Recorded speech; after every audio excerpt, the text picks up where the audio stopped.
Today we're going to be talking about flagstone with Hector Galvan at Prime Building Materials.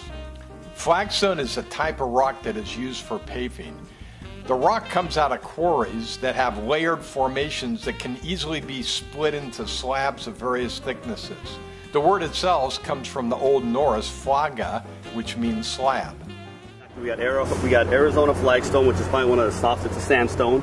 Then you have the Idaho quartzite, which is a quartzite stone, which is a really dense stone. Then we get stone in from Pennsylvania, which is a bluestone, which is also a really dense stone. So, you know, we get stones from all over the United States, from Mexico, from Canada. So it's available here at Prime anytime you need it. Right here we have Idaho quartzite in a gray charcoal, which comes in a 1-inch thickness. Right next door it's an Idaho quartzite. They call this white palomino, which is also a 1-inch thickness.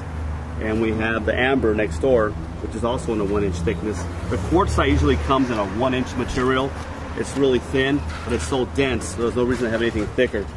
And it actually covers about 150 square feet per ton, where traditional flagstone only covers about 100 square feet per ton, because you got to go with an 1.5-inch material. I guess what's really becoming popular is the ashlar, is the cut stones in regular shapes. We've noticed a trend, like everything in our industry, trends change. The difference between both stones, between the ashlar and the random flagstone, is that one's a random shape and one's a cut material, which could be a 12 by 12 or 12 by 24. The cut material is more money, it does cost you more money, but it is less on labor to install. So at the end of the project, it's probably going to be a wash either way you go. And I think we have some cut over here that we can take a look at. So this is a 12 by 24? That's a 12 by 24 Pennsylvania blue. It's a 1-inch material. It goes down just like tile, you know, right over a bench or mortar. So you're going to get an ashlar pattern that exactly looks something like this, just a random shape with you can use a 3/4-inch joint or you can do a butt joint. Okay, so as you can see, this is Pennsylvania blue, and this is cut in Pennsylvania, and it's shipped out this way. Exactly. It comes right from the quarry, and it's not gauged. It's anywhere from a 3/4-inch to a 1/2-inch material. You can get it gauged if you like, but most people, they order it ungauged for the cost factor. Okay, and this is actually just split right at the quarry, right? Like this? Right at the quarry's been split, and it's sock cut on all 4 sides. And if you want a different finish, you can get a thermal flame finish on top if you like, which is an option item, or a chiseled edge finish if you want to use this material for a countertop. And I saw some tumbled stone back there. Is that seaside or seashore, right? Yeah, we have some Oklahoma Sweetwater, which is a tumbled material that you use for coping, or you can use it in a backyard and grow moss in between the joints, which is also available.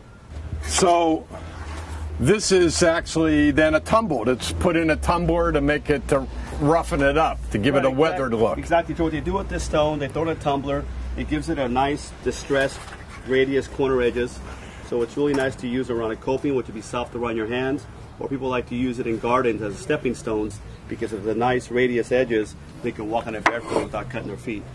Now those are not machine edged, right? Those are cut with a big cutter, right? What those are 24 by 24, and they're split with the guillotine. So there's basically 3 basic ways that you can install flagstone. One is on top of a concrete slab, where you excavate, put a concrete slab, and set it in mortar. That's correct.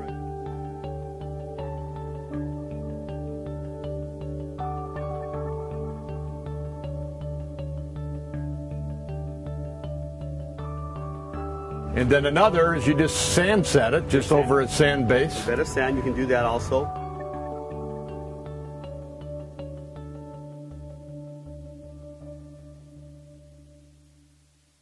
Or you can, on stepping stones, you can just put a glob of mortar and set them in and then leave room so grass can grow in between. Grass or moss, or you can install some type of decorative beach pebbles in between the joints. Right.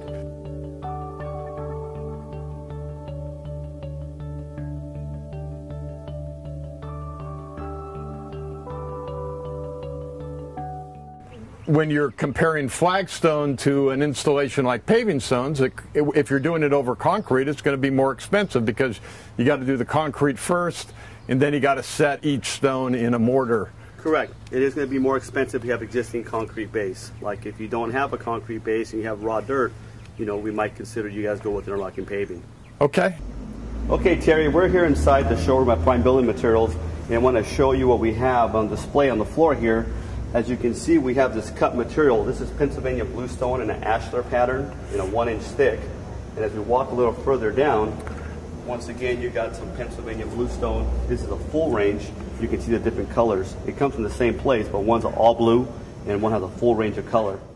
This is our Oklahoma Sweetwater, and this is also in a cut, but it's also tumbled. So it's an ashlar cut and a tumbled finish. You can see the radius edges that is also available. So over the last 5 years or so, this has become much more popular than the irregular flagstone. Yes, you know, like I said, the trend has changed, and the days of the irregular flagstone have diminished a little bit. But now that people want the flagstone in the cut materials, you can see it's a little cleaner looking, a little nicer looking, a little more modern, and it fits most of the new trendy homes. This material fits just fine. Okay, yeah, no, it looks great. And then the old flagstone look is over here. This is right here. Right, this is, and you can see that this is definitely kind of has a 70s, 80s look, and that's the 2000 look. And now if you notice, in the older, like in the 70s and 80s, you would see like a nice big 1.5 to 2-inch joint. And as we got into the 90s, the joints got a little tighter. You know, now it's a 3/4 inch joint. But now that we're in the 2000s, it switched over now to the ashlar cut material. Okay, well that's interesting how trends follow. Things just change, and you know, maybe in the next 4 or 5 years, people will go back to the flagstone. You never know. Yeah. You know, just like bell-bottom pants. Yeah, that's right. Okay.